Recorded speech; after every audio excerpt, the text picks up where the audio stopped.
So now we're recording. So before we get started, I would just like to acknowledge the Wurundjeri people as the traditional owners of the country on which Nillumbik is located, and also the country that I'm on today. I'd like to pay my respects to elders past, present and future, and also extend that respect to all First Nations people. I respect the enduring strength of the Wurundjeri people and acknowledge that sovereignty was never ceded. My name is Laura Nix and I am Nillumbik Council's Environment Project Officer. And so our session today is part of our Spring Outdoors series of events. So we have a whole range of workshops and seminars running across springtime. Hopefully some of them will be in person closer to the end of spring. So fingers crossed, you can jump on our website and see all the different events that were and are planned for later in spring. If you're interested in signing up for any, you're more than welcome to. Just some kind of general housekeeping before we kick off. If you could keep on mute while Geoff is presenting, that'd be really great. It just will make for, an easier presentation in case we've got background noise. Of course, feel free to ask questions at any time, verbally or via the chat. And what we'll do is have question time at the end. So if you pop the questions in the chat, then we'll get to the end and answer everything, because often we'll have similar questions or Geoff will answer them further into his presentation. So the webinar today is being run by Nillumbik Council and Melbourne Water. And so I'd also like to thank Melbourne Water for sponsoring Geoff to be here today, our platypus extraordinaire who's going to talk to us this morning. What I'll do is introduce you to Teresa, who is the Water Watch Coordinator at Melbourne Water, and Teresa will be co-hosting with me today. So I'll throw over to you to introduce Geoff and give a bit of an overview of the session. Thanks, Laura. And I'd just like to say hello to everyone. I'm on Bunurong country today. So I'm just going to give you a bit of an overview about who Melbourne Water are. Some of you, I'm sure, may already know this, but if you're new to these sessions, and yeah, just let you know a bit more about Melbourne Water. So we're owned by the Victorian government, and we actually do a wide range of different jobs, I suppose. So we manage the water storage reservoirs. We supply you drinking water, but we're like the wholesalers. So that's where you get your Yarra Valley water, City West water, sewerage. So we've got the Eastern treatment plant and also the Western treatment plant as well. So I think it's probably equally divided on the city, Melbourne, where that goes off to be treated. The Western treatment plant is a great place for birdos, as well as I understand the Eastern treatment plant as well. We also look after waterways. So we have our waterways and land officers and other people working in the area, and they're working to protect the waterways. So they might be out going, improving habitat for platypus. They might be going out removing weeds, different types of roles. So we're really responsible for keeping the waterways healthy, litter removal. Also do some flood management and also drainage as well. And I'm in the Water Watch team. So I'm just going to move my slide on. If it's moving, here we go. So I'm in the Water Watch team, and so we do citizen science. So we like working with people like yourselves to collect data and help us to inform management actions as well. So we take that data and then we can provide it to whoever might need to know. So for example, with water quality, my colleague Richard has done some drought refuge monitoring, and that's been really important. We've got the frog census, the platypus census, which I run, and which is why I'm talking to you today. I also do some water bugs as well, and we do litter action. So yeah, just to give you an overview, frog census has an app. So yeah, check that out as well. So that's where you can get involved in some of the work that we do. So I'm just going to give you an introduction to Geoff. So I'm just going to stop sharing my screen. Okay, and I'd just like to say, so firstly, Geoff, thanks so much for being here with us today. So disappointing we can't do this in person, but it just gives us something to look forward to next year as well. So we get to listen to you twice, which will be great. So Geoff's been studying platypus since 1994, when he helped found the Australian Platypus Conservancy, which is an organisation dedicated to researching platypus conservation needs. Prior to his work at the APC, Geoff was director of Healesville Sanctuary for 5 years, from 1988 to 1993. Before moving to Victoria, was assistant director of Sydney's Taronga Zoo from 1985 to 1988.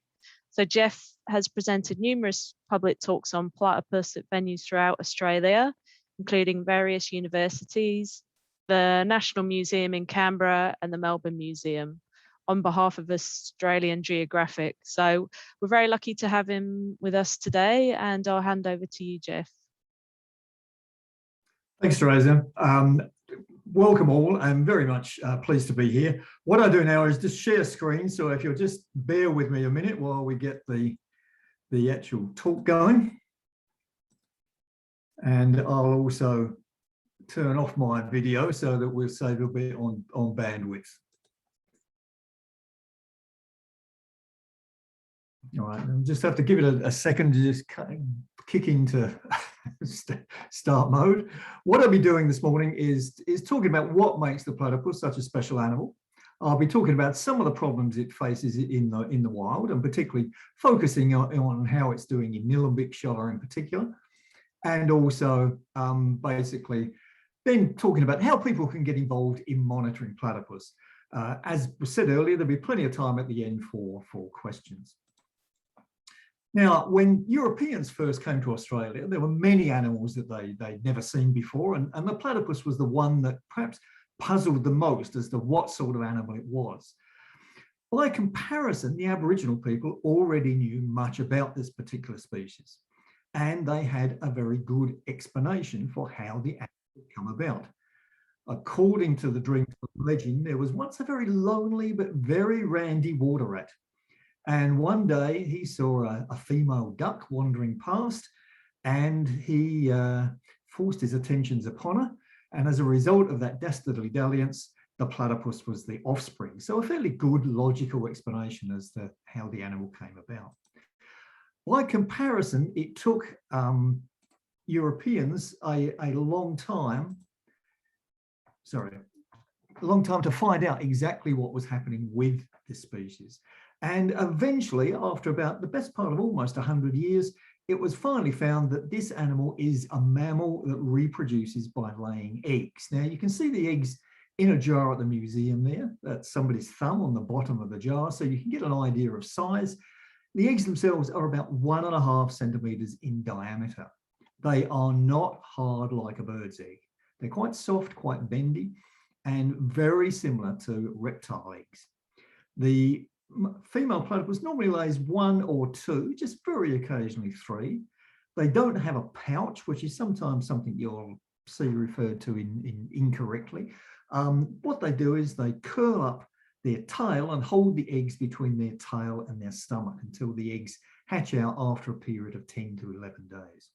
After that, the mothers feed them a very rich milk, very high in fat, very high in iron. It has something like 50 times the amount of iron in it that human milk does. The babies then grow very rapidly. And as you can see from those 2 little ones there that were unearthed from a burrow prematurely, they're little butterballs. They really put on a lot of weight fairly quickly. So within around about 3 months, they are something like 2/3 fully grown and start to emerge. Now, I said they lay eggs like reptiles, and they have various other reptilian features. One of them, of course, is the fact that they are venomous.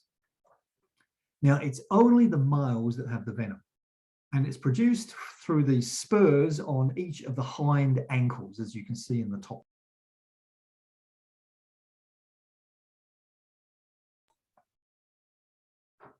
The spurs itself are basically, the venom won't kill you, but it's very similar to reptile snake venom in that it will be very unpleasant. In addition, it's got various things in it that hurt. We used to send samples of venom to the ANU, the Australian National University in Canberra, and they found 4 pain causes that were previously unknown to medical science. So it's really designed to cause a lot of pain. And people who have been spurred say it is excruciating. But you don't have to worry that the next time you go down the creek, you're going to get attacked by a platypus, because what the spurs are there for is for the males to fight with each other during the breeding season to determine who is the dominant male who gets to breed with the females. And that's pretty much what's going on in this part of the world right now as we speak. The males are battling for dominance and will soon mate with the females. Now, another thing that's quite remarkable about the platypus is its bill. Platypus are often called duck bills, but in fact the bill isn't like that of a duck at all. If you look at the skull on the top right there, you'll see it's not solid. It consists of two protruding bones that are all covered in skin and gristle. It's both a mouth and a nose. You can see the nostrils on the top so that when it comes to the surface, it can breathe easily. And the mouth doesn't have teeth. It just has grinding pads. And that reflects the fact that what the platypus mainly feeds on is bugs in the water. And if you think about crunching up a yabby or freshwater cray, it's much easier to sort of grind it up than it is bite it. And so consequently, having these plates that really mash their food down gives them every little bit of goodness out of it. But the most important thing about the bill, it's where the platypus has a genuine sixth sense. Now, when the platypus dives underwater, its eyes and its ears, which are in that little groove you can see behind the eyes, they snap shut so that water doesn't get in. But it means 2 of their 5 senses don't work, so they need something else. And what they've got is something quite remarkable. They have got a scanning system. It's called Electro Reception because what it does is pick up tiny flickers of electricity from the things it's hunting. So if you think of a freshwater cray, every time it moves its tail, it produces a very tiny discharge of electricity, so tiny we can't even comprehend it. And yet the platypus bill can scan it, and that's how it finds its food. So I used to be able to say there's nothing quite like it in the animal world. In fact, they've actually now discovered a species of river dolphin in South America that has something a bit similar, but nevertheless, it's a very, very specialized system. The platypus is brilliantly adapted for life in the water. It can stay in very, very cold conditions without getting hypothermic. The reason for that is its brilliant fur. The fur has 2 layers. It has a very dense sort of felt close to the body, and then it has longer guard fur. And so 2 layers of fur, it traps the air between the 2 layers. So it's a bit like us wearing a wetsuit. It insulates them. But more importantly, the fur itself is incredibly dense. Somebody once counted how many hairs on a square millimetre, and I stress a square millimetre, and the answer was something like 600 to 900 fibres. Now that's denser than a polar bear, not longer, but denser in the sense of how compact it is. So it really, really keeps them warm. They have a body temperature that's lower than ours. It's about 32 compared to our 37, 38. So again, another adaptation to life in the water, and they are brilliantly adapted. Now, another interesting adaptation is have a look at the front foot. You'll see this big web of skin comes out. So these big paddles, and they just swim using their propulsion from their front 2 feet that drives them through the water quite fast. But when they come out of the water, as you can see in the bottom right there, that web of skin all just folds inside the hand, and you'll notice big blunt claws. Now, these claws really give us a bit of a clue about this animal because what they're there for is for digging. These animals are not just water animals, they're actually land animals as well because they spend as much time out of the water in burrows. And those big claws are excellent for digging burrows. And this is, something that's important to remember when we think about the conservation of this species. It's not just about getting the water conditions right. We need to get the land conditions right along our rivers and creeks as well to give them the right conditions for their burrows. If you look at the back leg, again, another very interesting adaptation. You'll notice the claws are not big and blunt. They're actually quite sharp and narrow because what this foot is for grooming. It's a comb. They basically need to keep that fur in tip-top condition, and they can reach just about everywhere with their back foot to keep them in good condition. You'll see bottom right there, that platypus is basically being able to reach up to its neck to groom itself. So again, another interesting adaptation. Now, where are platypus found? Well, basically only down the eastern side of Australia. And you can see that in Queensland, about as far north as Cooktown, they probably don't occur right at the top because that's where crocodiles kick in. Through the eastern side of New South Wales, most of Victoria, our state here, not in the dry western side.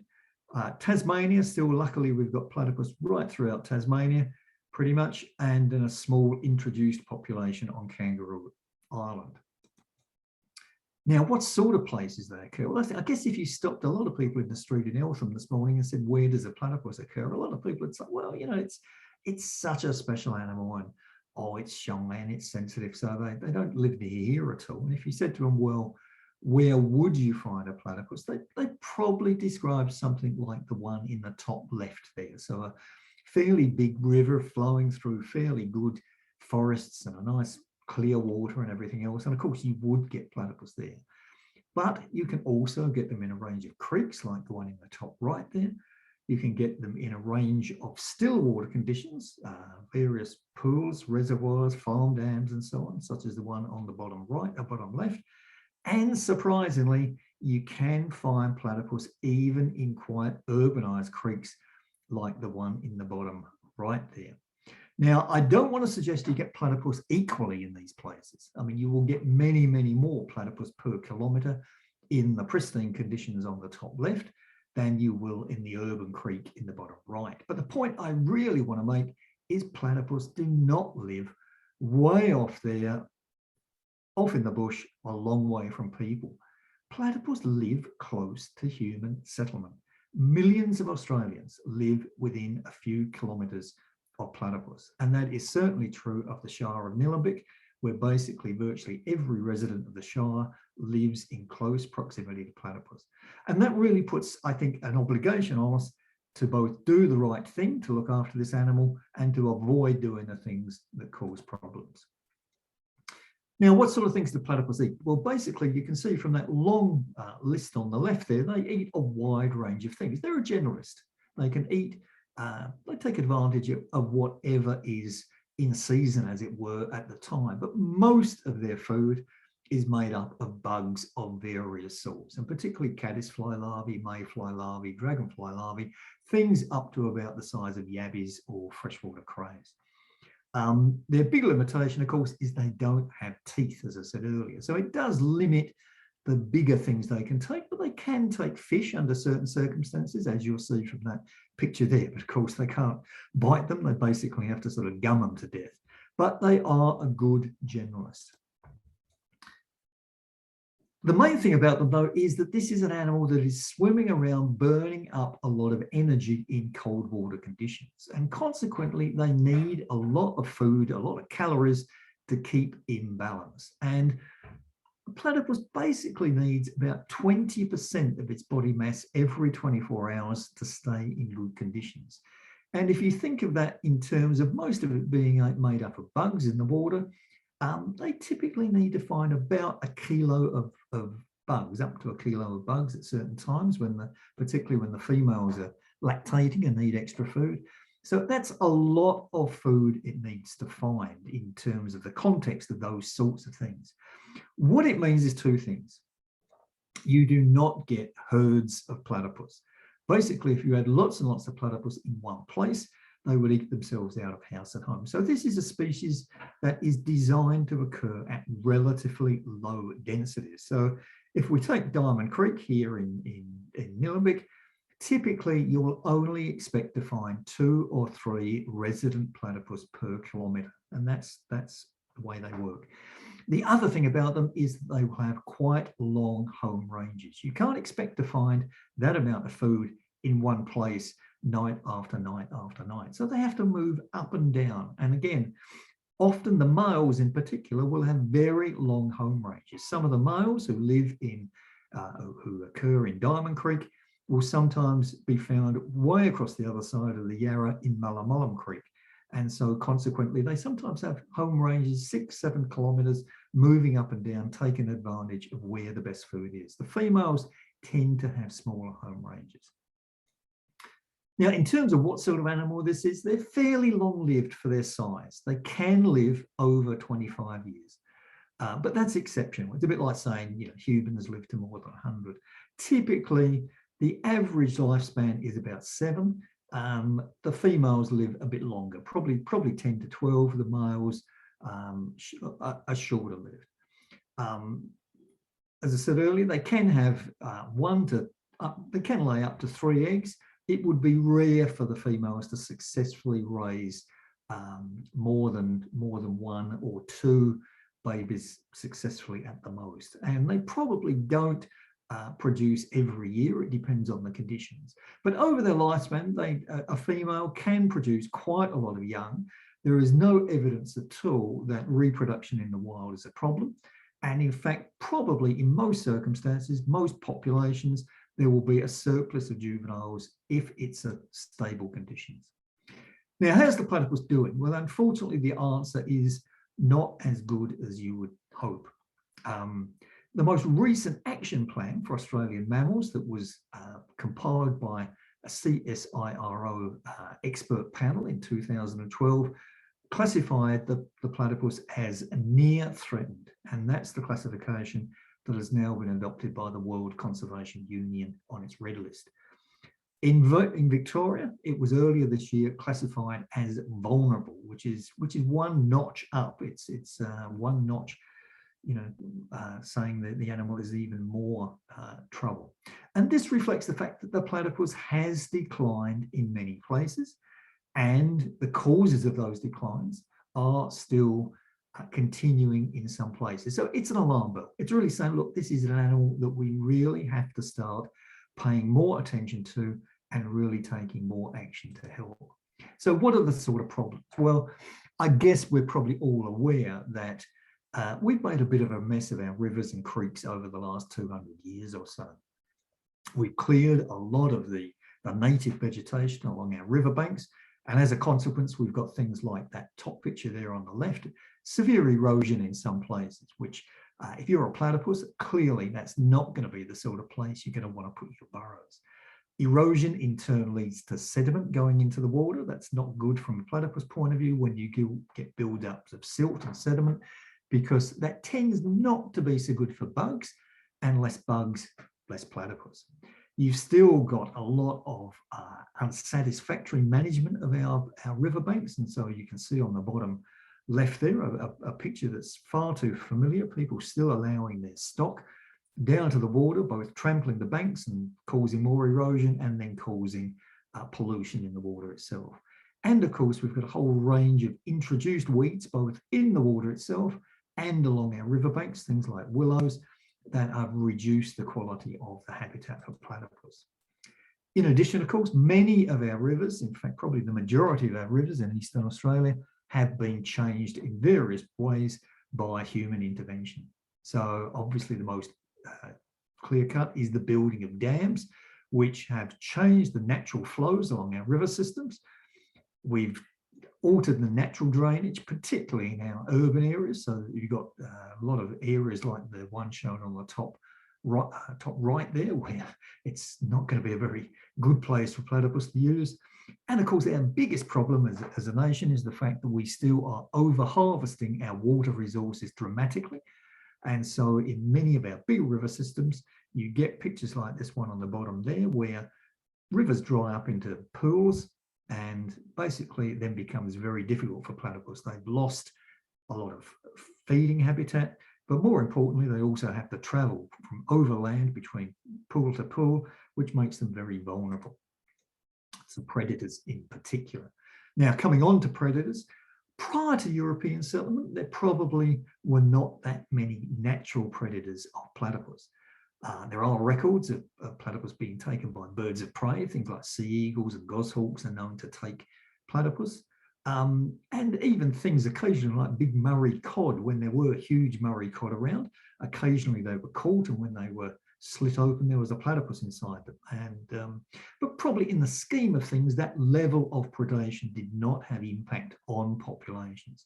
But of course, we've changed that by the sort of predators that we've introduced into the Australian environment. And the fox in particular is one of the biggest killers of platypus, particularly of juveniles. And it's particularly difficult when, if you get shallow conditions, if we get droughts or we get cease to flow events, it makes it that much easier for the foxes and to a lesser extent dogs and cats to get down into the water level and kill platypus in shallow conditions. And I can assure you, if you go around Nillumbik at night, as we do when we're doing platypus trapping, the animal that you will see most is the fox. There are hundreds of them in urban environments. Now, it's not foxes and it's not dogs and it's not cats that are the biggest killers of platypus. Unfortunately, it is still people in various ways. And some of the direct ways that platypus are being killed is particularly through irresponsible fishing activities. Now, let me make it clear, I'm not particularly against recreational fishing, and I think the vast majority of anglers are responsible. But unfortunately, there is a certain percentage out there who are not doing the right thing. And the sort of things that go wrong, various sorts of illegal nets are still out there. That one on the top left there is a gill net. They were banned many years ago. They are still found from time to time. This one, when it was found, had 8 dead platypus in it, plus a lot of other things as well. The nets that were the biggest killers of platypus were the one in the top right there is an opera house yabby trap, and there are various other types of enclosed yabby traps. These used to kill lots of platypus. Up to 5 platypus have been found dead in an opera house trap. And the other net you can see there, another enclosed yabby net that was found at Werribee a few years ago and had 7 dead platypus in it. So you can see they took a heavy toll on platypus. The good news is they've been banned in Victoria since 2019. And since that ban, there has been a significant reduction in the number of deaths. However, they are still out there. It will take many years before all the ones that were knocking around are cease to be used. The message takes a long while to get out there. So if you are walking along the creek and you see one of these, the giveaway is normally a piece of string leading down from a stake or a tree trunk into the water, because the nets are set underwater, which is why they drown platypus. If you see a piece of string like that, pull it in, and if there is a net, phone the fisheries officers. Other problems, you'll see on the bottom left there, discarded fishing line. If you go to any popular fishing spot, I guarantee you will find lengths of discarded fishing line, and when it gets around platypus, it is horrendous. They really have difficulties. It gets tighter and tighter, and we've had platypus brought into us with basically where the fishing line has cut right through their ribs, and they've died terrible deaths. And the other thing that happens a lot is platypus get hooked, surprisingly, through their bill or through their webbed feet. People don't know what to do. They cut the line, the platypus swims off with the line trailing behind until it gets snagged on something, and then the animal dies because it drowns or gets exhausted or whatever. So we're working hard to try to get anglers to understand that if they see a platypus, it's best not to continue fishing to avoid the risk of hooking. But if they do hook an animal, they've got to make some attempt to get the hooks out. Now, I mentioned fishing line as something that gets caught around platypus, but an amazing amount of other sorts of litter gets around the animals. And I guess it's because they're mainly going along the bottom looking for food. They're moving their head from side to side to activate that scanning system.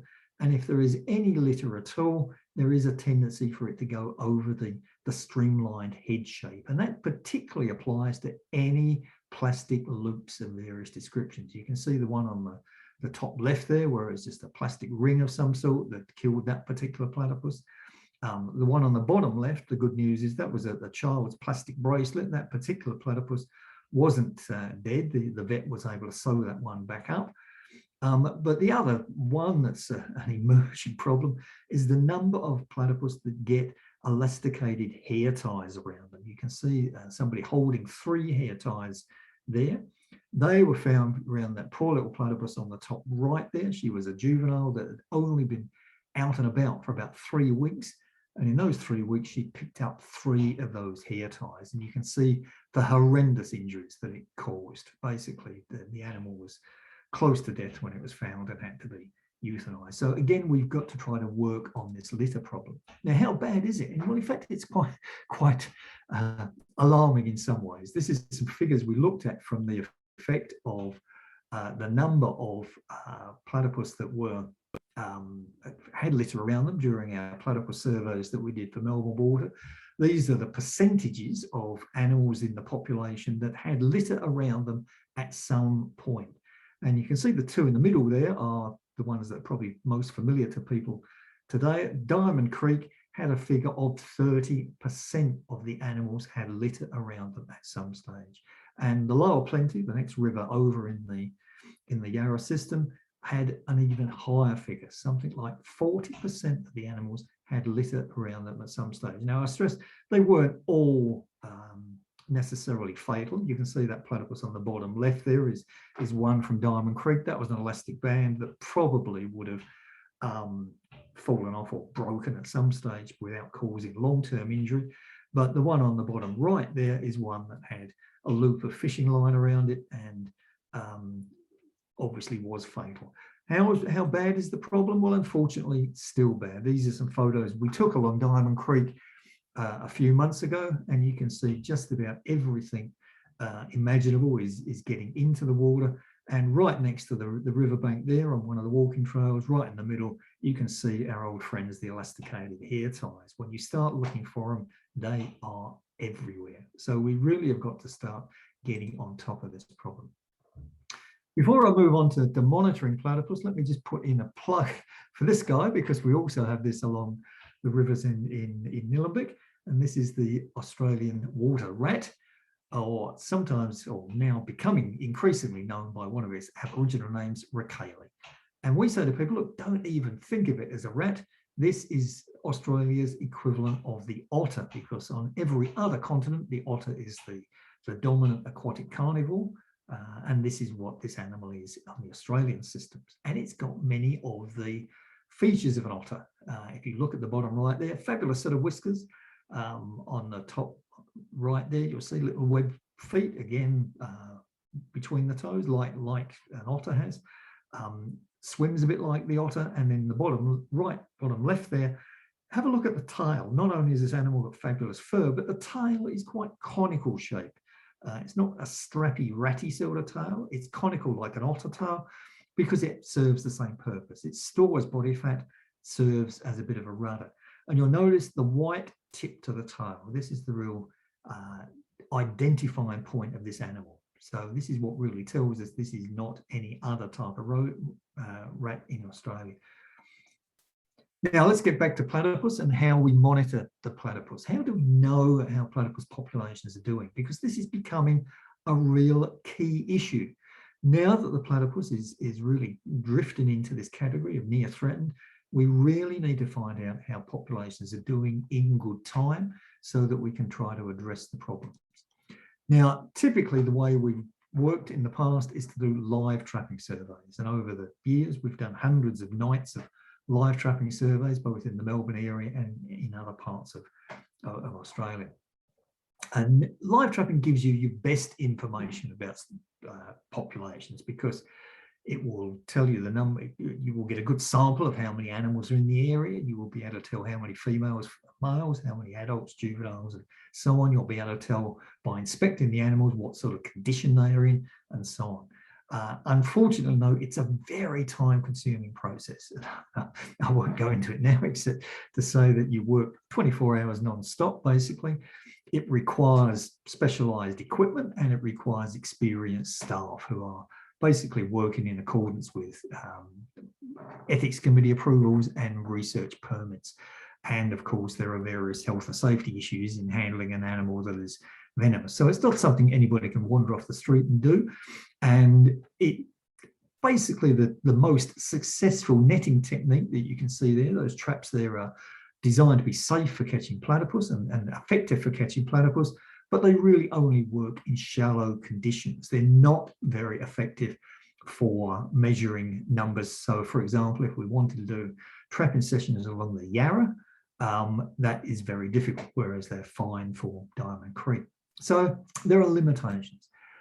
However, it does give us a good idea of populations, and this gives us an idea about what the population is along Diamond Creek itself. And so this is based on the work that's been done along the creek.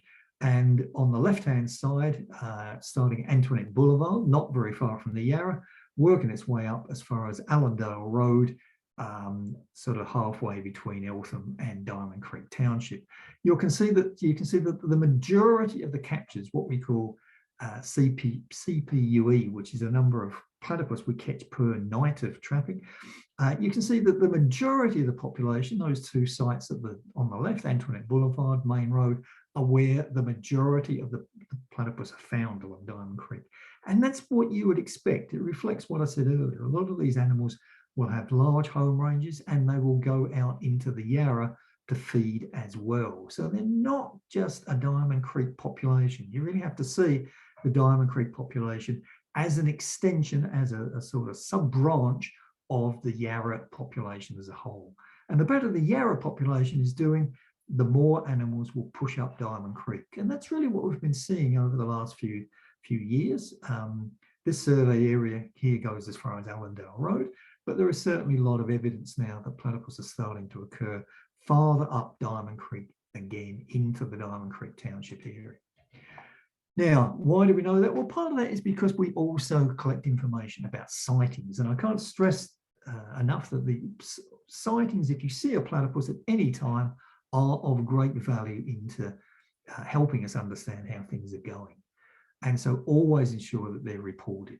However, there are limitations. The first thing is people do make mistakes, and they also do sometimes, I guess, mess around with the system a bit. So, you know, some websites where you can report platypus sightings don't necessarily check the sightings information coming in very well, and you can end up with all sorts of things. So the one you can see on the middle right there, it reads, "My son took a photo inside a hollow log and discovered a platypus."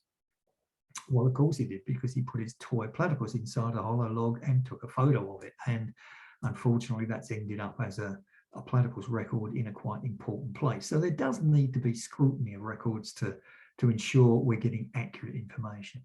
The biggest problem, though, is that data is not standardized.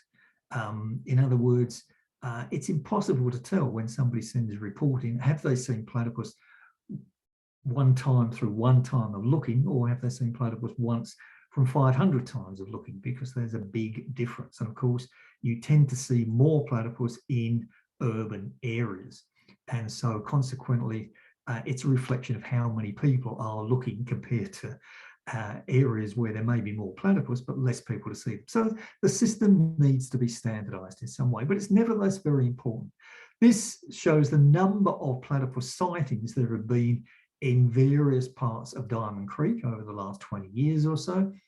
And on the right-hand side one, you'll notice that's the section basically from Allendale Road up to Hurstbury. So showing us the Diamond Creek Township. And you can see there does appear to have been quite a substantial increase in the number of sightings in that section. And that has also been reflected in some of the limited amount of live trapping work that's been done in the area. So quite a good outcome. Now, we have to be a little bit careful, because also we have to remember that during that period, there has been an increase in the number of people living in that area, in the Diamond Creek Township area.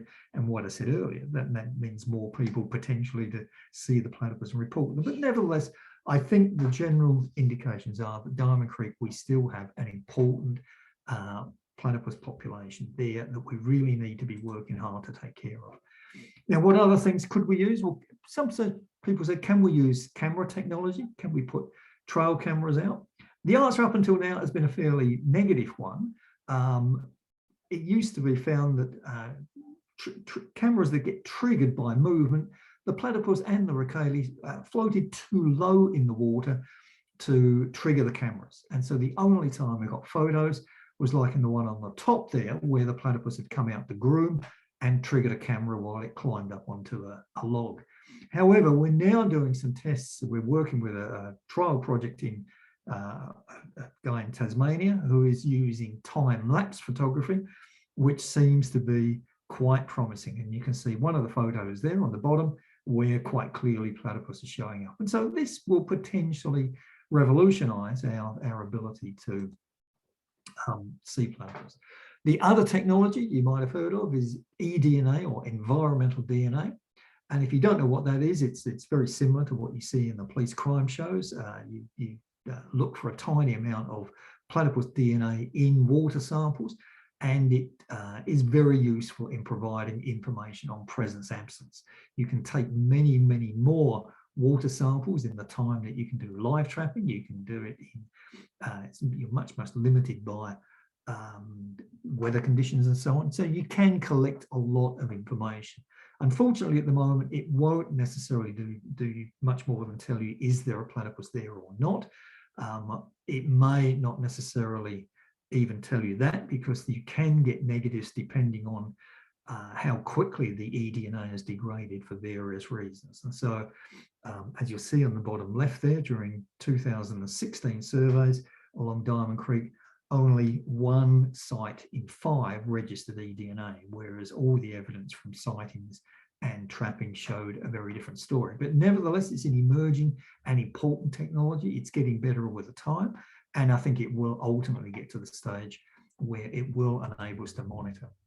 In the meantime, one of the things we started to do was come back to that issue I said of standardizing visual monitoring, and to see whether there was a way you could smooth out those problems of the fact the data is not standardized. And we've developed a program now called the Australian Platypus Monitoring Network, where basically it involves people recording not only when they did see platypus, but when they didn't. And by doing that, it gives you a ratio of how many platypus per scan you've got, which in turn then enables you to compare data over time and from place to place. Very simple system. If you're interested, go to the Australian Platypus Monitoring Network. It will tell you more about what's involved, but all it means is you go to a visual survey site of your choice. You can have more than one if you want, and you just scan for a 5-minute period, 10 if the conditions are not so good. And basically by recording when you do and when you don't see platypus, it builds up over time into very important data. If you don't want to get involved in APMN, and it's a system that mainly works well in the big river system, so there are some sites along the Yarra that if people are interested, we would certainly encourage you to look at those. But if you can't get involved in APM, let me just come back to the importance of sightings, because that really is important to us. And so if you've ever seen a platypus or a racale, please consider reporting the sightings. You can report directly to the Australian Platypus Conservancy if you want.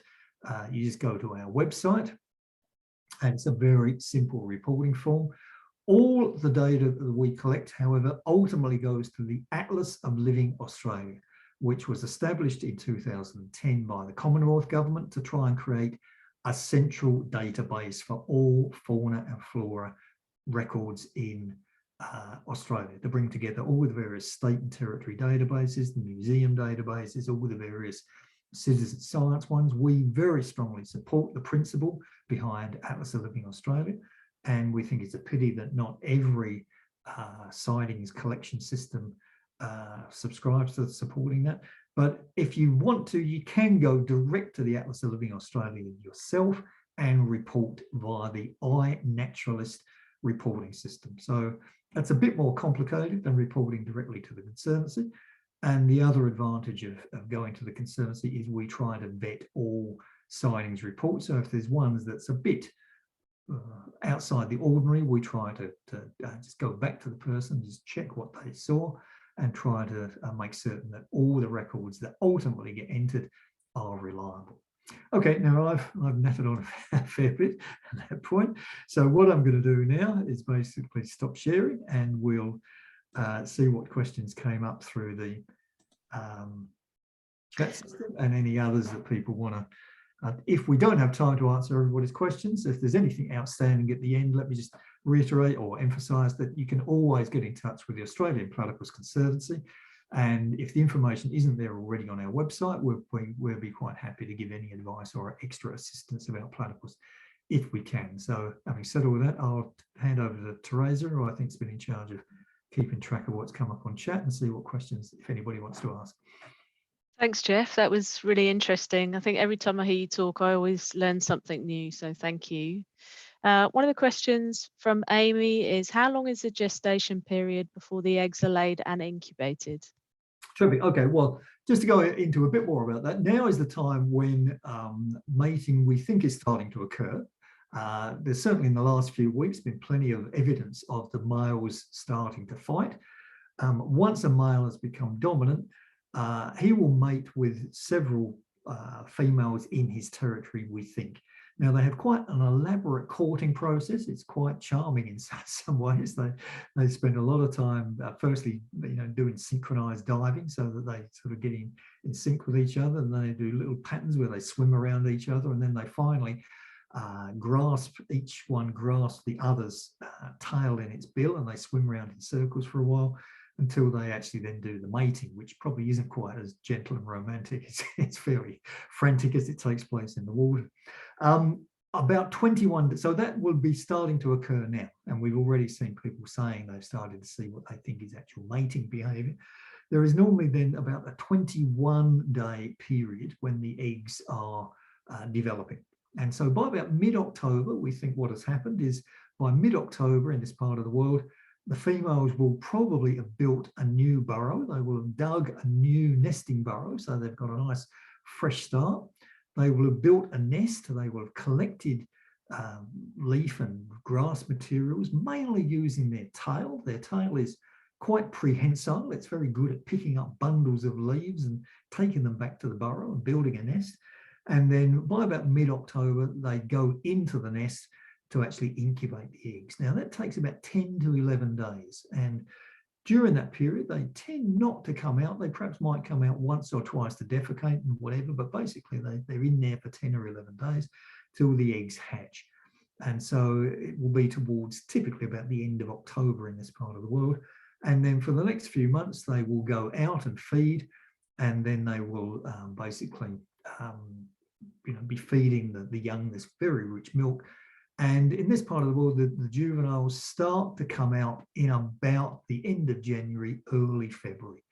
And we think the females continue to feed them for about a week while the youngsters are learning about the world, learning to swim, learning to dive, learning to find their food. And then we think the mothers pretty much swim off and leave them to it.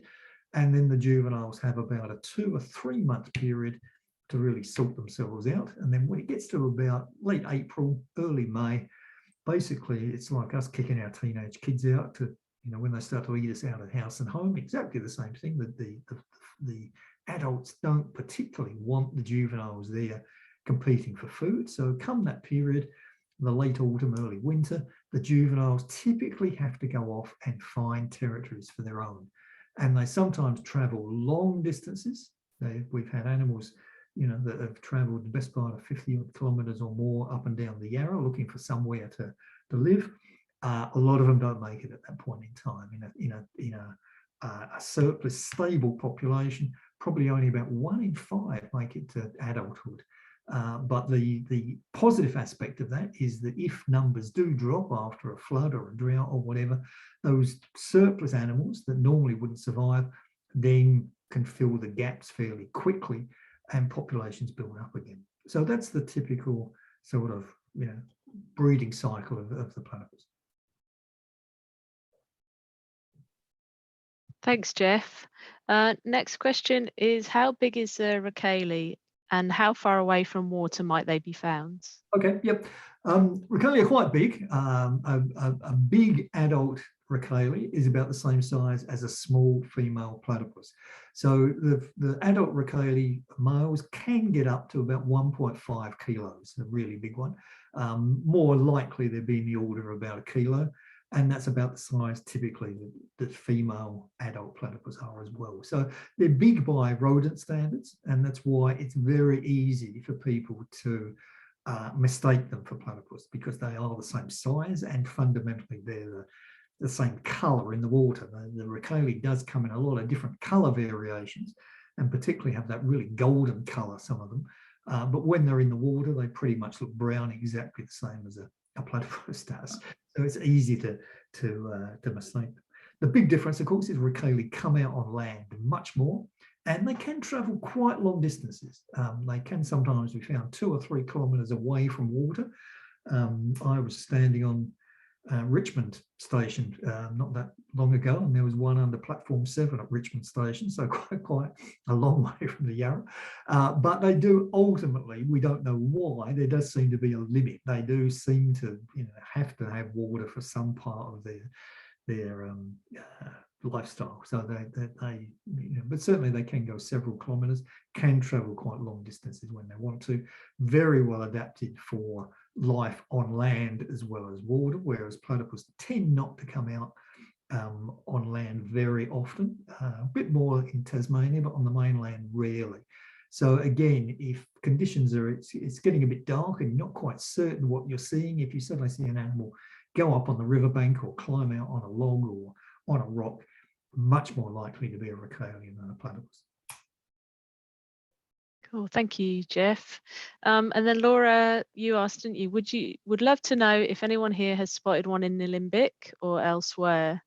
We got Rowena said that they saw one on Mullum Creek near Beasley Nursery from the bridge next to Wombat Bend Play Space in Templestowe. Diane's seen one along the Yarra from Reynolds Road. And Jan has, oh, hang on, sorry, I thought you were saying where you'd seen one. We've got another question. Is the female bigger than the male, or did I get that wrong? No, the males are bigger than females. On average, the males are about 1/3 bigger than the females. But having said that, you cannot use size as a diagnostic when you're seeing them in the wild, because the reality is that the small males are smaller than the big females. So, you can't say just because an animal is small, it's a female.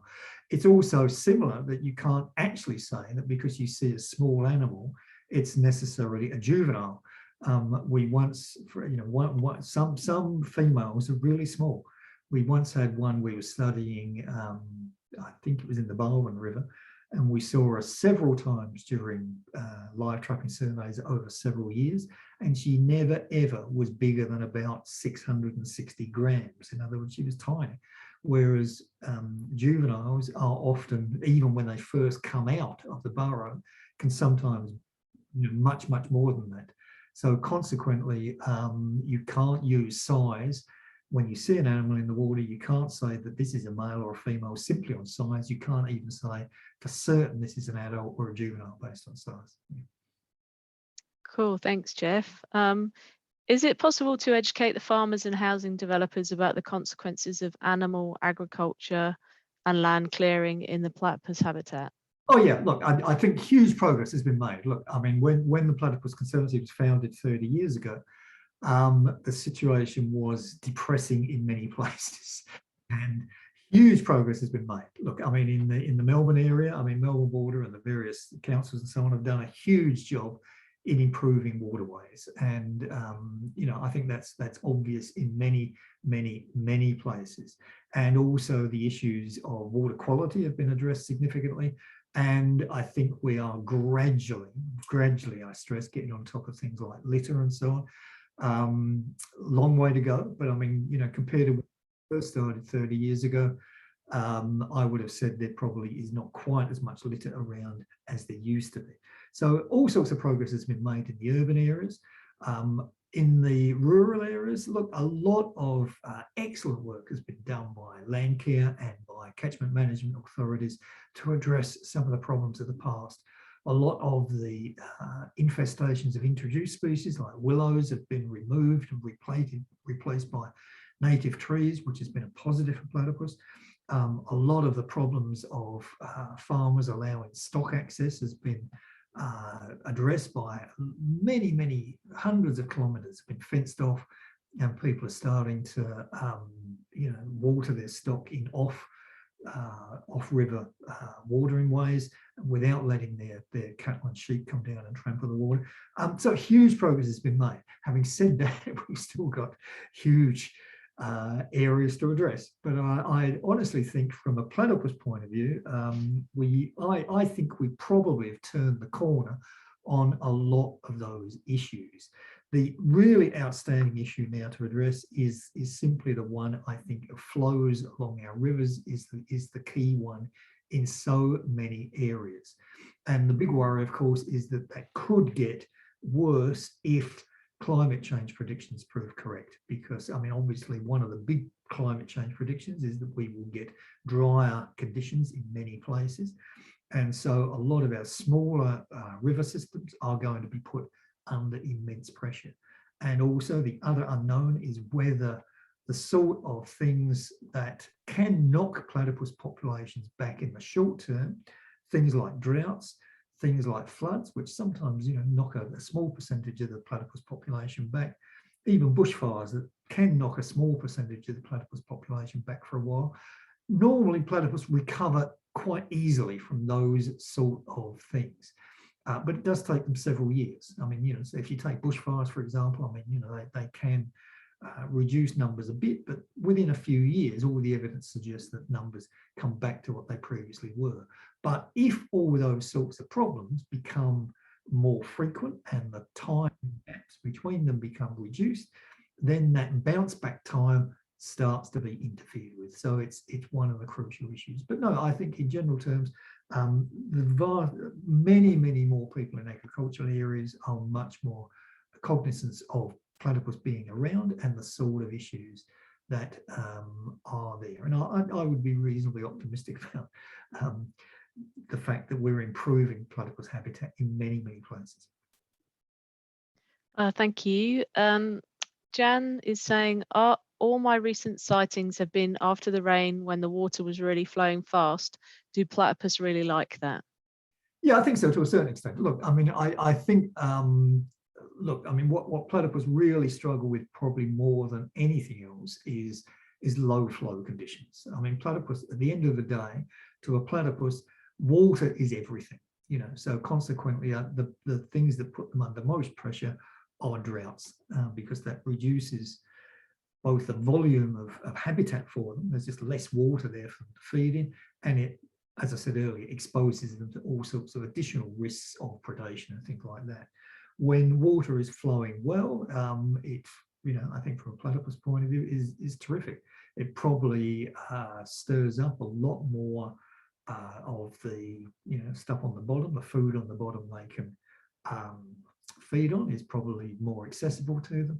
And probably a lot of feeding areas are opened up to them. What we know after most flood conditions, for example, is that platypus will often be found using all sorts of new areas that become accessible to them. You know, they'll be found feeding on golf courses or school playing fields or whatever. So high flow conditions tend, on the whole, probably to be good for platypus. And I think there is also perhaps a bit of a tendency. I think they do have to work harder against the current more. So I think while there is probably more food around, I think they probably have to spend more time actually feeding in flowing conditions than they do in still conditions. So I think probably in terms of actually spotting platypus, I think it reflects the fact that platypus are probably out for longer during periods of high flow, and therefore you're more likely to see them. I think that's what it probably comes down to. Question from Sarah. Intermittent flow in Diamond Creek is partly due to extraction from bores higher up. Do you know much about these bores? I don't know a lot about them. Look, I mean, I think the key problem that we face in Diamond Creek, in the upper section in particular, is this issue of flow. And it's something which has got worse over the last 20 to 30 years. I mean, when the Platypus Conservancy first started looking at the Diamond Creek catchment back in the mid-1990s, there still was a little platypus population, or sorry, a small platypus population up in the top of the catchment around about, you know, Arthur's Creek and that sort of area, and in the Running Creek area. all the evidence suggests that that population, that little self-contained population, went extinct there. And I think the overriding problem was the intermittent flow in the upper catchment. And that is this combination of the fact that there's more bores there now, and a lot more dams have been constructed that intercepts flow that was going into the creek at some point in the past. Now it tended to get trapped before it goes into the system. So yeah, I think that's the real problem. I think from Hurstbridge downwards, I think the situation tends to be fine. In most of the time the flows are reasonable, but certainly that upper catchment is the big worry for the Diamond Creek catchment, and it would be nice to try and find a solution to that. But I think that's something which, you know, Melbourne Water and the authorities have got to, you know, weigh up a lot of problems in that one. Cool, thank you. So are Ricale found throughout Australia? Much more so than platypus. Yeah, they're basically found not everywhere, but certainly they are found in the northern parts of Australia. They're also found in the west, and they're also found much more in coastal areas, whereas platypus rarely go into saltwater conditions. They'll only very occasionally be found in estuaries. By comparison, Ricale can cope very well with saltwater conditions as well, so that you'll find them in a range of estuaries and coastal areas. And so they're a very, very flexible sort of species. So yes, they're quite common. Having said that, there's a number of places where they've declined considerably, and they used to be very common in the irrigation districts. They were able to take advantage of all the various irrigation channels and ponds and so on, because a lot of those irrigation districts you know, because they've been in many cases lined with plastic to try and reduce the amount of seepage, that's really reduced a lot of those irrigation channels effectively to sort of deserts as far as wildlife is concerned. And so Ricale numbers have declined in some places. But yeah, they're quite extensively found throughout Australia compared to the platypus. Cool, thank you. There's just two more questions then. So platypus mostly nocturnal? Yeah, look, it used to be thought that the platypus was predominantly, was almost totally nocturnal. Now we know that is not true anymore now. A lot of studies have been done over the past 10 years or so that have looked at platypus activity levels over time. And what has emerged is platypus are out in the daytime much, much, much more than was previously thought. So for example, one study in Tasmania found that a particular platypus was out for, and I always get this wrong, I can never remember whether it was 29 or 31 hours, but either way, it was more than 24 hours. So it was out for the entire daytime period. And so they are out much, much more than we think. Having said that, we do know that they are still predominantly nocturnal. So your best times for looking at a platypus are always going to be early morning and late afternoon. And early morning is always slightly better than late afternoon and evening. And I think that just reflects the fact that platypus are, when they do come out at night, are often sometimes fairly late coming out, particularly in hot weather conditions. What we've learned from trapping surveys is that if it's a hot night, they will often not come out till well after it gets dark, and consequently to complete their feeding period, they will still be active early in the morning. So early morning is definitely the best time.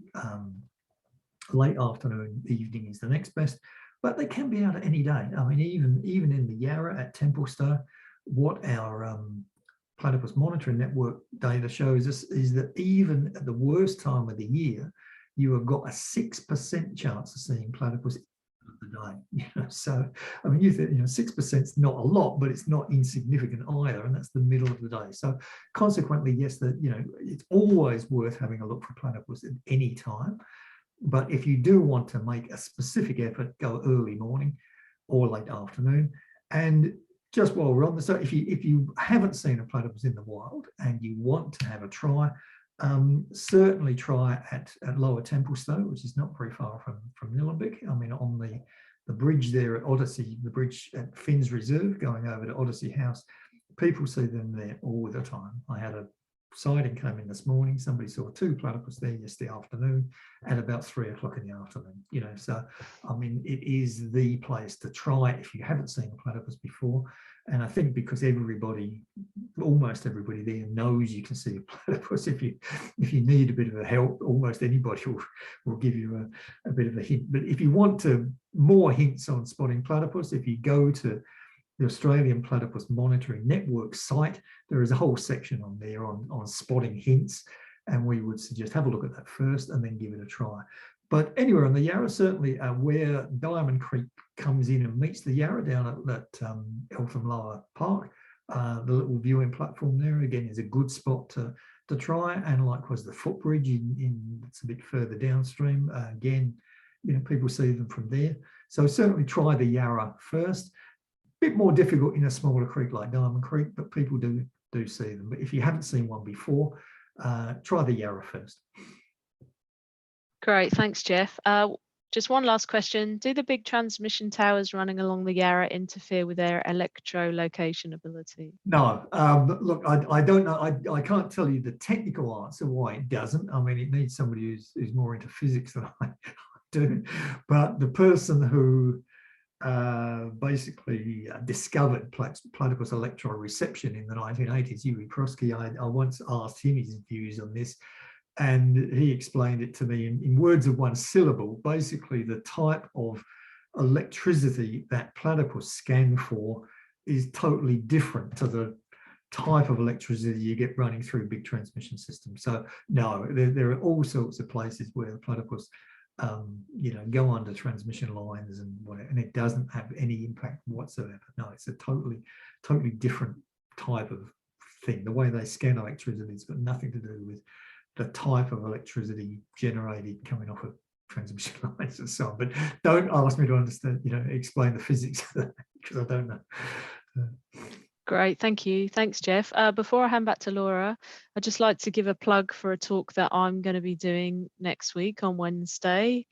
So if you'd like to learn about water bugs, this was meant to be, again, an in-person session.